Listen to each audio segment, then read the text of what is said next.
Good morning.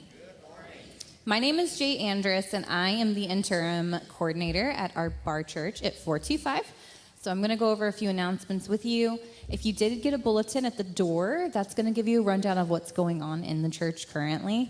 Also, if you have kiddos, birth through 5th grade, we do have family venues that you can drop your kiddos off to if you would like to.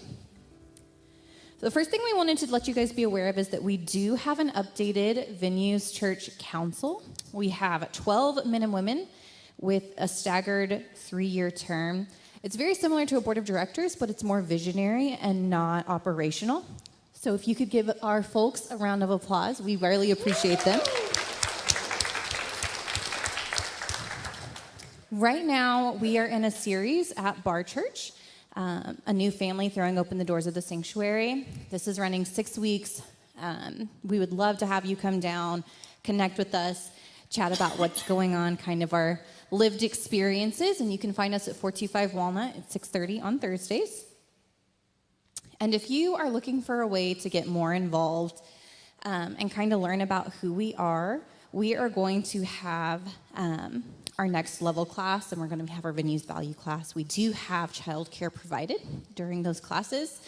That is going to be July 31st from 11 to 12:30. And last, if you want to keep up to date, sign up for our social groups, our small groups, and also be able to set up recurring giving. You can download the Church Center app. Other than that, we're so happy you're here with us today. Hi, if you'd like, let's. Sorry, Jay. I almost completely skipped your clap. If you guys would like to, please stand with us. We're going to sing a few songs together. We'd love for you to sing along and get involved. No pressure, you don't have to, but we'd love for you to join along with us.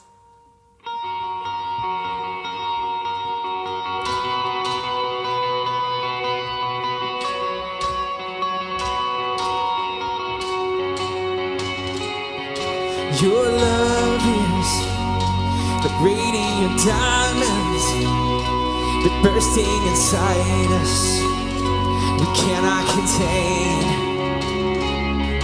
Your love will surely come find us, the blazing wildfire, singing your name. God of mercy, sweet love of mine, I have surrendered to your design. May this offering stretch across the skies. These hallelujahs be multiplied.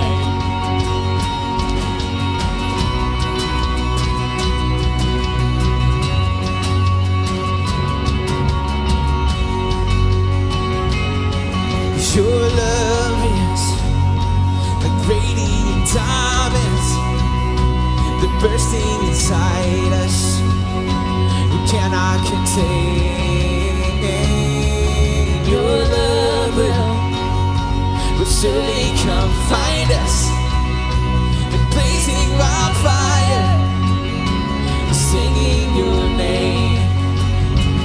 God of mercy, sweet love of mine, I have surrendered to your design.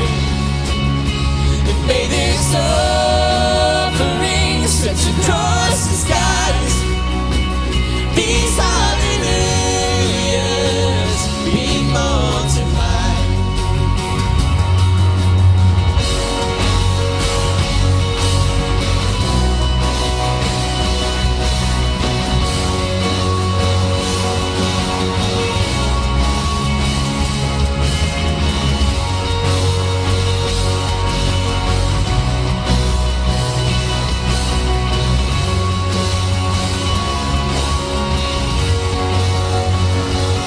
God of mercy, sweet love of mine, I have surrendered to your design. And may this offering stretch across the skies. These hallelujahs be multiplied. God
but he brought me.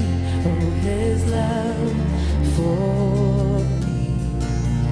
Oh, his love for me. Who the Son sets free, oh, is free indeed. I'm a child of God. Yes, I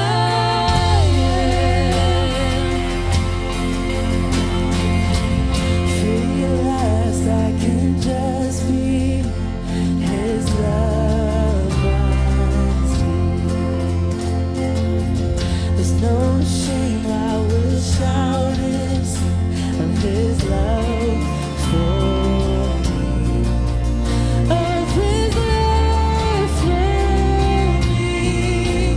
Who the Son sets free, oh, is free indeed. I'm a child of God. Yes, I am.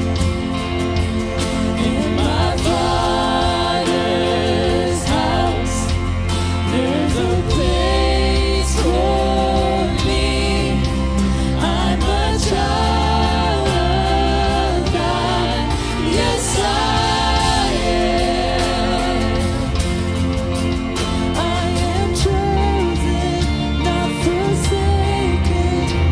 I am who you say I am. You are for me, not against me. I am who you say I am. I am chosen, not forsaken. I am who you say I am. You are for me, not against me. I am who you say I am. Yes, I am who you say I am.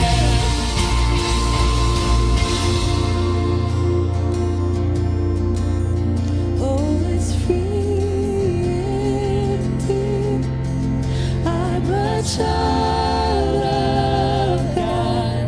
Yes, I am.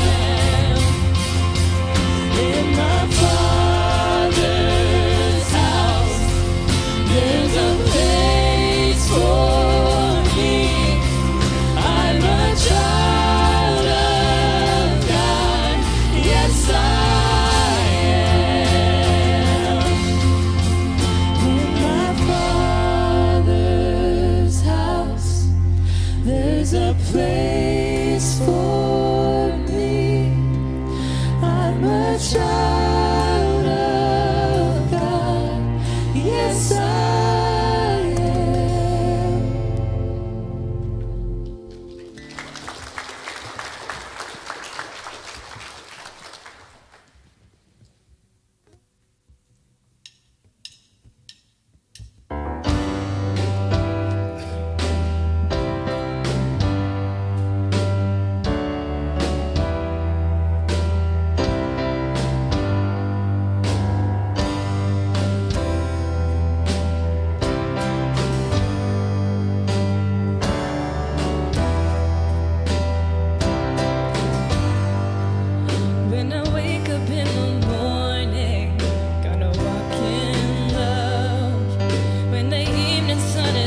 inspirational song, isn't it?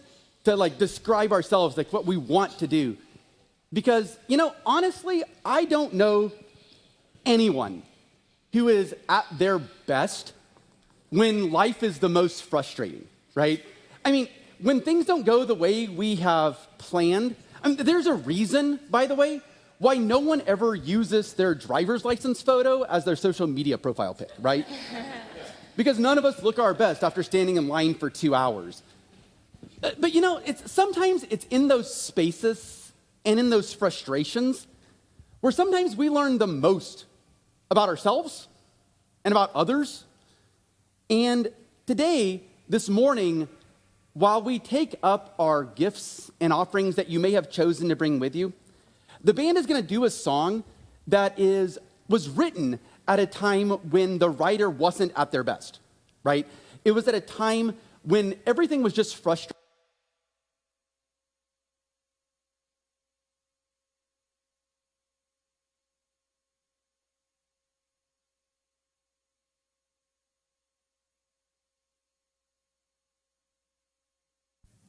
I kind of like this. I could get into that beat.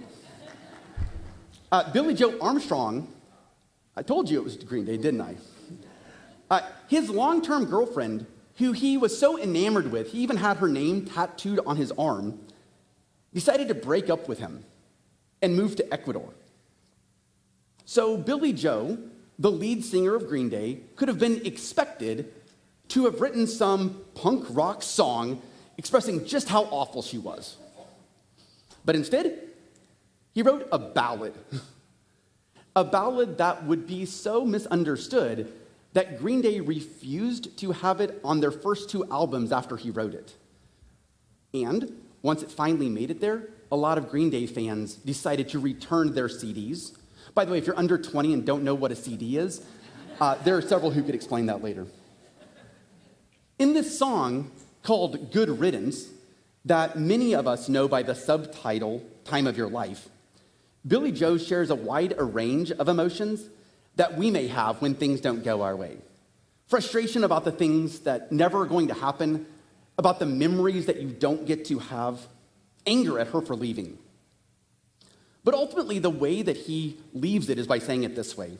He told Rolling Stone, "It's about trying to be cool." Accepting that in life, people go in different directions. People come into your life and it's wonderful, but they seem to go out of your life as quickly as they go in. Sometimes it's that process of learning how to walk in love when things don't go exactly the way that we would have wanted them to have gone. So this morning, as the band plays Good Riddance and as we collect our morning tithes and offerings, let me pray really quickly and then we'll turn it over to the band. Hey God, this week, we've all probably had lots of things that didn't go as expected. Trips that were canceled due to COVID, jobs that were promised but didn't come through, sometimes good things like a first date that actually worked out, or frustrations when the meteorologist said it would rain and it didn't. But God, we wish to affirm out loud that anger, devastation, doubt, joy, frustration, trying to be cool, that all of these emotions are valid when those things come. But we also affirm that when those emotions do come, that we wish to choose the path of love for those who are hurting, whether it is others or whether it is us ourselves. Thank you, God, for showing us that path of love. And God, we ask that you'd show a little bit more of that path of love by letting it rain today. We love you. Amen.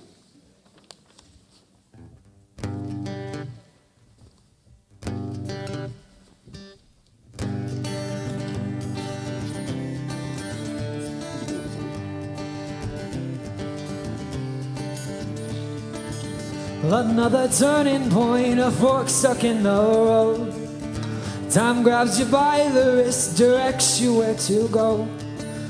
So make the best of this test and don't ask why. It's not a question but a lesson learned in time. It's something unpredictable, but in the end it's right. I hope you had the time of your life.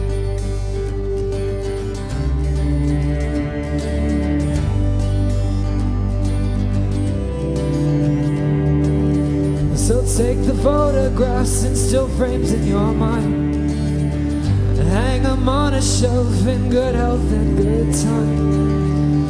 Tattoos and memories and dead skin on trial. For what it's worth, it was worth all the while. It's something unpredictable, but in the end it's right. I hope you had the time of your life.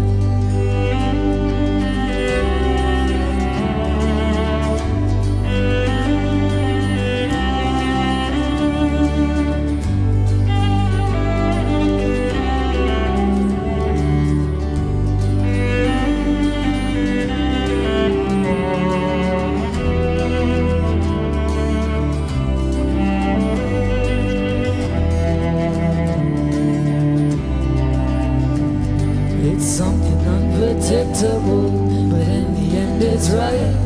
I hope you had the time of your life.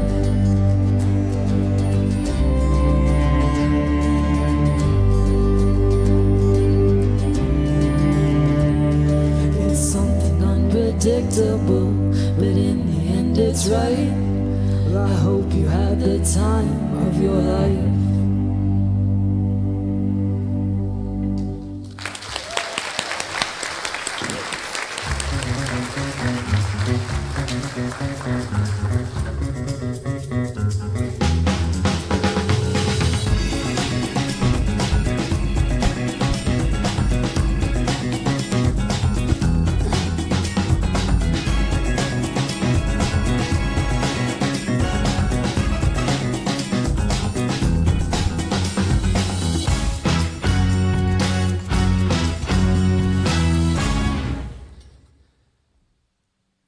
Let's give it up for the band one more time and understand, by the way, that Green Day really missed out not having a cello. That was amazing, by the way.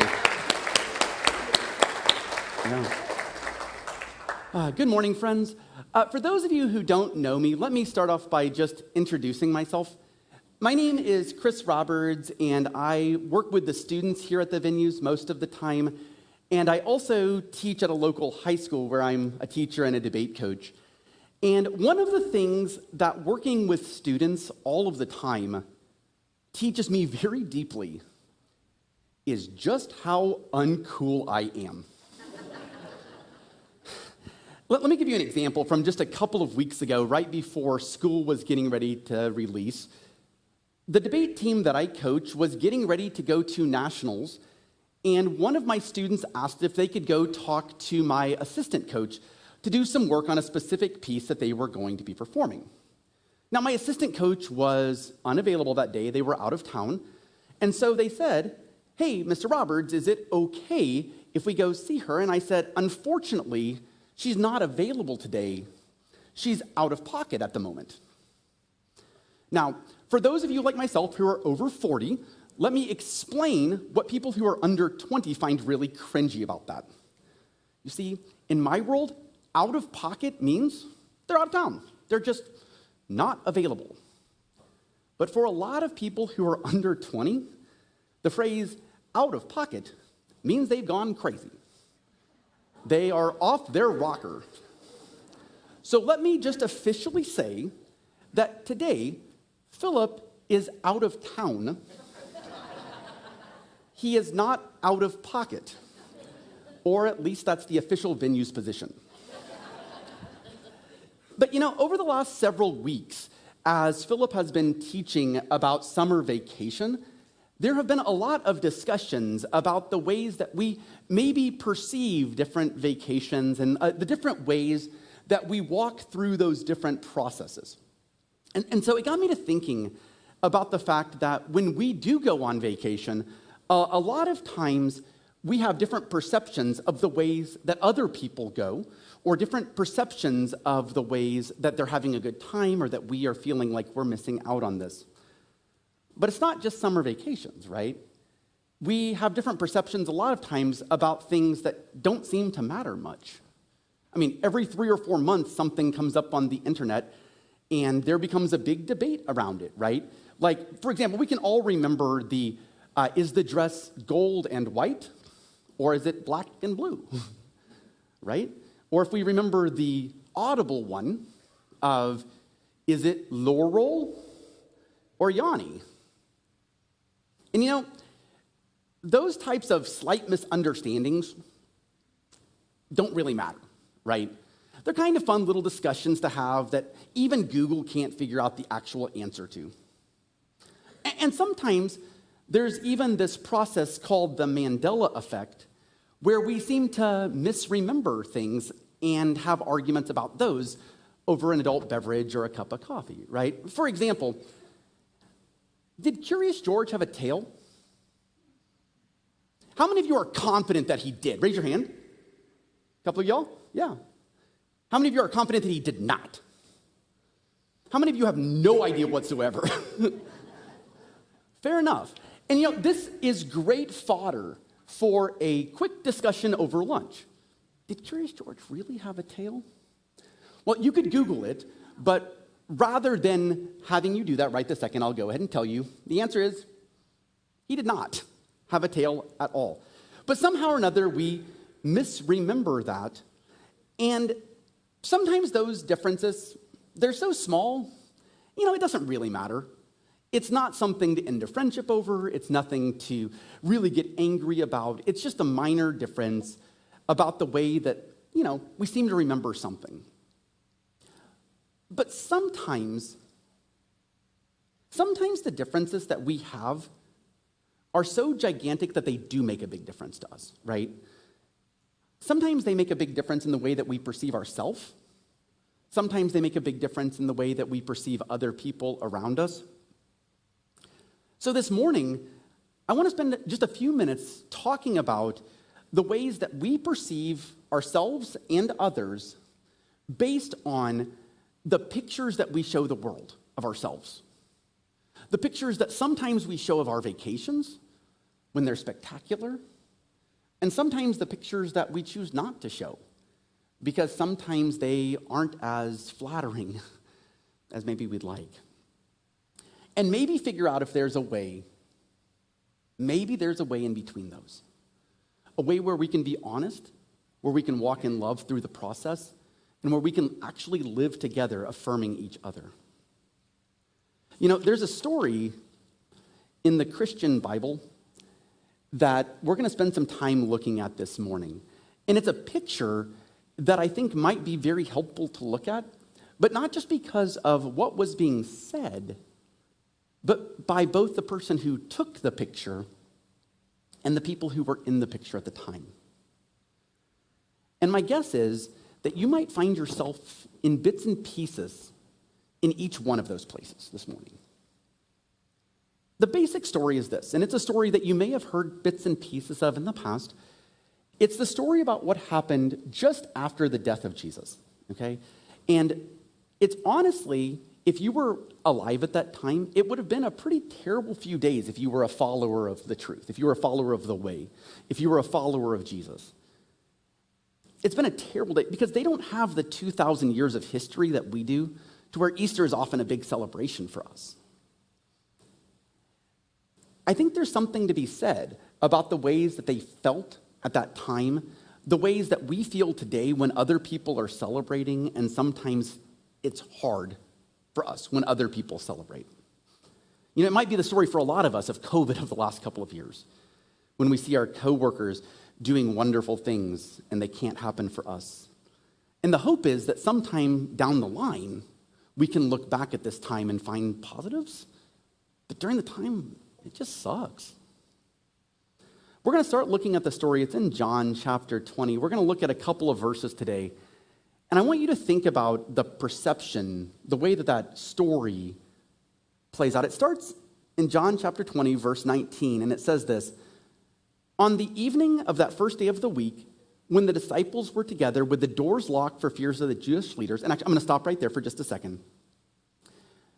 What we see here is we see a story of these people who had been following Jesus for years, who had been doing all of the disciple-y things, and then suddenly everything was just ripped away from them. They had no purpose anymore, they felt. They had no real anything. Just weeks before, they had had thousands of people joining with them, And now they're afraid for their very own lives. And so let me just say this. They did exactly what I think most of us would choose to do. They got together with the people who they were comfortable with and stayed together. And let me just say, if you're in a place right now where you're really hurting, I want you to know that that's okay, right? That it's okay if you're in a space where you're just, it feels like there's so much. Sometimes it's okay to put yourself together around just those who you know are going to be safe. You don't have to fight the battle the whole time. You can be together with people who love you. The best things that we can do sometimes when the world is just closing in on us is just take care of ourselves. But to continue the story, it says this. It says that Jesus came and stood among them and said, "Peace be with you." And after he said this, he showed them his hands and his side, and the disciples were overjoyed when they saw the Lord. And let me just say this. The part of this story that we're looking at right now is kind of the weird part, right?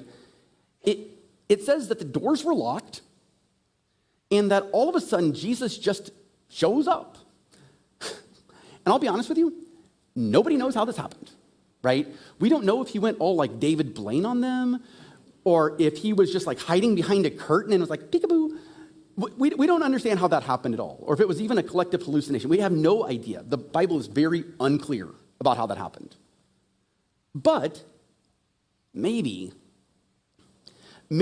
part of the reason that John includes this part of the story is because it's actually a story that we can feel as well, because it's a story of missing out. It's a story of people who had their lives turned upside down, who suddenly had a joyous moment. Like maybe a lot of people that you see are posting about their wonderful vacations in this maybe post-COVID world. Because here's the thing. One of the people who is probably feeling the most devastated about the whole process isn't there. He missed out on the show. And when this guy, Thomas, does show up, he's completely devastated. The next verse says it this way. It says, "But Thomas, sometimes called the twin," which, by the way, if you're a twin and that's your nickname, I'm very sorry, who was one of the 12, was not with them until Jesus came. The other disciples told him, "We saw the master," but he said, "Look, unless I see the nail holes in his hands, put my fingers in the nail hole, and stick my hand in his side, I'm not going to believe it." You know, this summer, there's a really decent chance that there are several of us in this room who might find ourselves in Thomas's shoes. Our coworkers, our friends, our family are posting great pictures of themselves as they're in the city or at the beach or doing wonderfully fun things. And we feel like, yet again, we've missed out. I'll be honest with you, my wife Morgan and I just experienced this. A couple of weeks ago, we were supposed to go to Sweden, which is on our bucket list of places to go. But about a week before we were supposed to leave, COVID hit our household. And so we had to cancel our trip. And I'll be honest with you, it dug in just a little harder when all of the ways that Google and Facebook spies on us showed us the Swedish flag, or "come enjoy a fika," which is Swedish for coffee time, something that we need to have here. I just want to let you know that if that's where you are this morning, if you're in a place where you're looking out and you're just devastated that you're not getting to do the things that you thought would happen while your friends are, there are people here who can love you and who can hold you. On top of feeling like he was missing out, Thomas has always kind of had a bad rap. I mean, if people know anything about Thomas in today's world, it's his nickname. Anybody know what Thomas's nickname was? What is it? Anybody know? Doubting, right? I'll be honest with you, literally might be the worst superhero name of all time. Doubting Thomas has no chance. But you know, some people actually theorize that the only reason that we even know this story is because John was trying to throw shade at him. John, when he was writing the story of Thomas, was just trying to put him in a bad spot. Some authors think that it was literally the only reason that John included the story. Elaine Pagel says it this way: in the Gospel of John, Thomas is the clueless one. John's portrayal of Thomas is so unflattering, it suggests an intense power struggle between two camps of Jesus' followers. What you're seeing when you read John and Thomas together is an intense, contentious, I guess you could call it conversation, but it's more like an argument between different groups of followers of Jesus. What they're arguing about is the question, who is Jesus, and what is this good news about him? I kind of get the feeling for this guy, right? He follows Jesus for 3 years, does all the disciple-y things, like quits his job, walks around with Jesus for 3 years in the desert, and then his name shows up in the Bible a total of 11 times, and all of them, except for this story, are just his name in a list, or his name in a list including the phrase, the twin.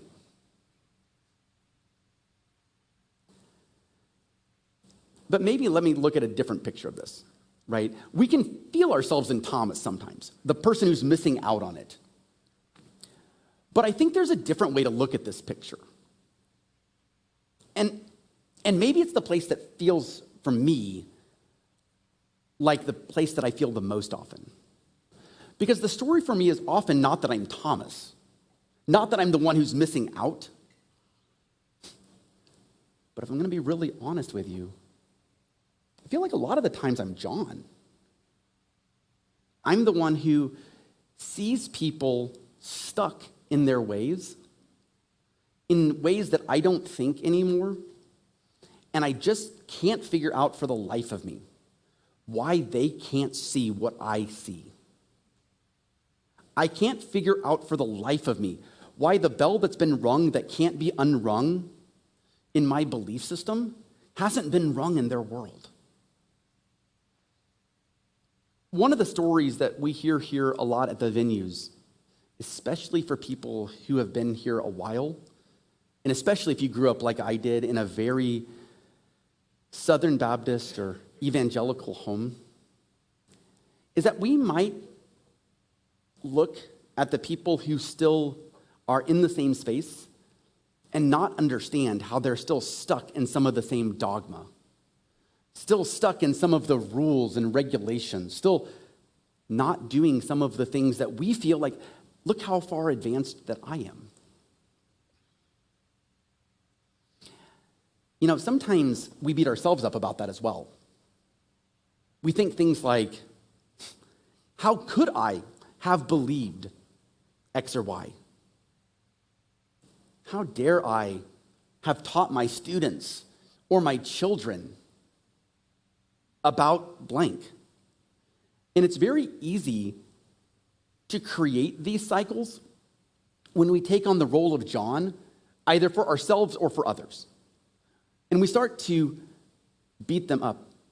Whitney made a post a couple of weeks ago that really lands this statement. It says it this way. It says, ironically, when we start to get better, we also often get sad because we start to realize how much we've missed out on, how badly certain people failed us, what the younger version of us actually deserved. Healing involves healthy grieving. There's no way around it.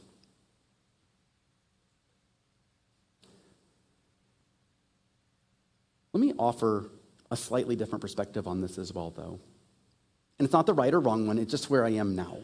But maybe the reason that you did those things in the past that maybe you have to grieve about a little bit is because, of course you did. One of the hardest stages of grief is often acceptance. And maybe the people who are struggling with anger or contempt or hatred or whatever they're doing it because, of course they are. We feel left out because we made a decision to return to college, or we decided to have a family, or we've had a terrible run of luck and our friends are posting these great pictures and we're feeling frustrated at them? Because of course we are. And it's okay to affirm that. Of course you're frustrated about it.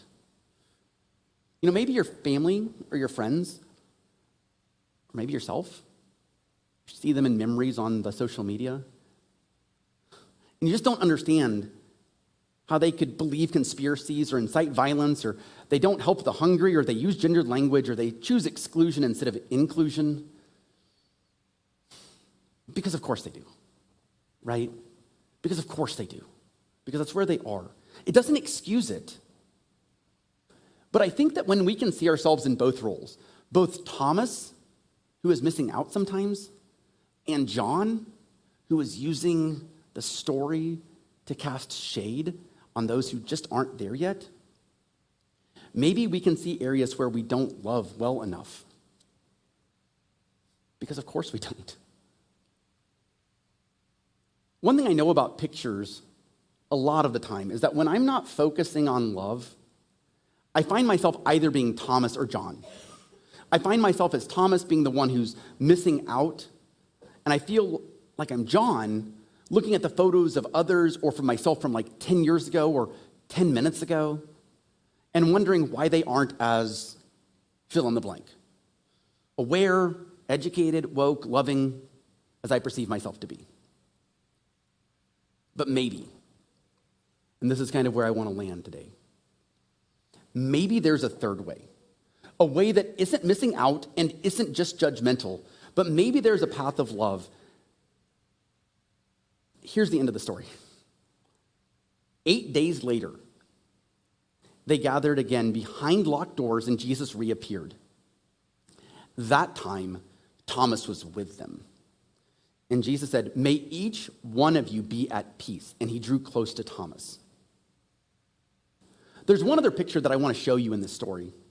It's a picture of Jesus, and it's a picture of love. It's a picture of us when we choose to live a life that is driven by love. I want you to notice that even though it doesn't say that Thomas had changed his beliefs, so they let him in, even though John may have been clowning Thomas, they decided to include him. They didn't say, "Get lost." They said, "Come in." One of the things that I love about the venues is our value of inclusion and affirmation. You don't have to believe the same things that we do to belong here at the venues. You don't have to agree with us or sing our songs or even know what you believe. The first thing that is clear is that you are welcomed here. You are affirmed here. You are included here. Your voice matters here. You can lead here. You can serve here. You can be fully welcomed as just the person who you are right now and with the person who you love right now, period. No fine print, no little words, full stop, no buts.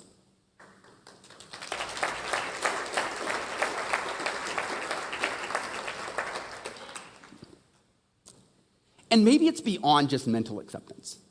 Maybe it's something that requires heart. One of my favorite poets, Andrea Gibson, posted this. They said, "I'm having a hard time wrapping my mind around it." Try wrapping your heart around it. Maybe Jesus shows Thomas what it's like to embrace the place where we were and help us lovingly move to a place where we need to be. Maybe he did that for John. Maybe it's when you know better, you do better. A couple of weeks ago, recording artist Lizzo went through a very similar experience. As an artist who has long spoken out about affirmation and inclusion and the importance of them, she came under some criticism for using a word that was derived from a very ableist term. And while sometimes that picture could have been taken out of context and she could have been canceled, just like John might have tried to cancel Thomas. And sometimes Lizzo could have just said, "Look, I'm a major recording artist. You're a nobody," and just gone on with her life. She chose a third way, a way of listening and a way of love. Take a look at this really quickly.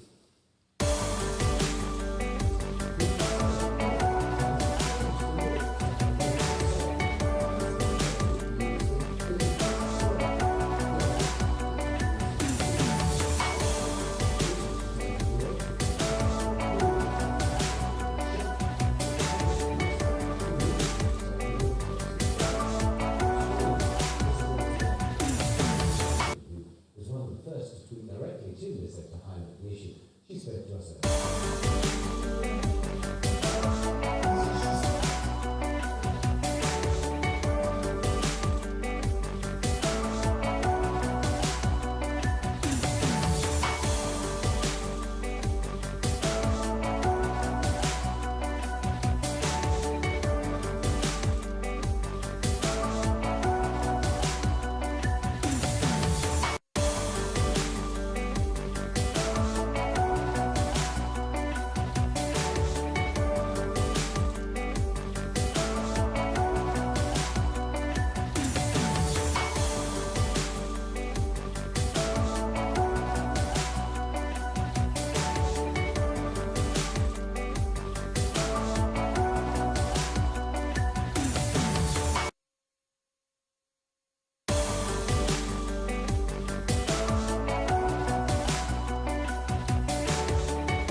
Honestly, there were people who don't know Lizzo who have heard this story. And like they said, there are definitely probably some people who will know more about the song because of her quick change in it. My hope for us is this, that when we hear about ways, even if they're not ways that we knew were problematic, when we hear about those, that we will be quick to show love to other people. Here at the Venues, our desire is to be a group of people driven by love. I want you to know, and I'm going to talk to those of you who may be watching online right now for just a second. If you're watching and you're seeing this on like a Tuesday morning at 2 o'clock in the morning, and you're afraid that you've missed out, I want you to know that you haven't. I want you to know that you're loved here. Today is the perfect time to send us a message because we would love to connect with you. Because wherever you are, today is the perfect time for you to connect with us. And if you're here in this room and you've been maybe doom scrolling Facebook or Twitter, and you've seen things from 10 years or 10 weeks or 10 minutes before service, and you're just frustrated at yourself, feeling like, how could I have done? I want you to know that you belong here. My hope for this week, for myself and for you as well, is that instead of seeing other people the way that John saw Thomas and bad-mouthing them because they haven't figured it out yet, maybe we can love and include them. Maybe instead of seeing how we used to be and beating ourselves up about it the way that John clowned Thomas, maybe we can learn to forgive ourselves and to be thankful for the ways that we have grown in love. And maybe if we're seeing others in the way that Thomas was, in a way that we're upset at them because they're getting to do the things that we feel like we're missing out on, maybe we can learn to find ways to remember even when we're missing out, even when our resume isn't as flashy as we'd like it to be, or our highlight reel isn't as glamorous as someone else's, that we are still loved. Because maybe instead of seeing the picture of ourself as Thomas the way that John saw it, maybe we can see the picture of ourselves the way that God sees us, as perfectly created, loved, affirmed, and included. Because of course we are. This morning, I want to let you know that if, as we've been talking, if you're like, I'd like to explore this a little bit further, one of the things that we like to do here at the venues is encourage you to explore this maybe with other people or maybe over lunch. There is a set of what we call Go Deep notes that are just outside. And at the end of service, feel free to pick one of them up. It's like an eighth of a sheet of paper. Feel free to kind of look at it. There's a little bit more about the story, some questions you can ask yourself, some things to thinking about. If you're watching online, feel free to send us a message, and we'll be happy to send that out to you as well so that you can kind of explore those things a little bit further. With that said, I'm going to go ahead and turn it back over to Joey. Okay. Can we just give Chris a thank you? That was awesome. Thank you, Chris. We love you, man. That was awesome. Well, it's my job to get us out of here, but before we do, we want to say goodbye to our online audience, so see you guys later. Tuesday morning at 2 a.m., I believe. I believe it's the time. We'll see you then. For the rest of us, if you have any kids in Students Venue, we will let you go in just a minute. I do want to announce before I'm getting ahead of myself, because you guys don't know this. We up here can't see those slides. We usually have a screen back here that we can see, and it reminds us what to do next. Chris did an amazing job with not being able to see. So thank you, Chris. If you're a first time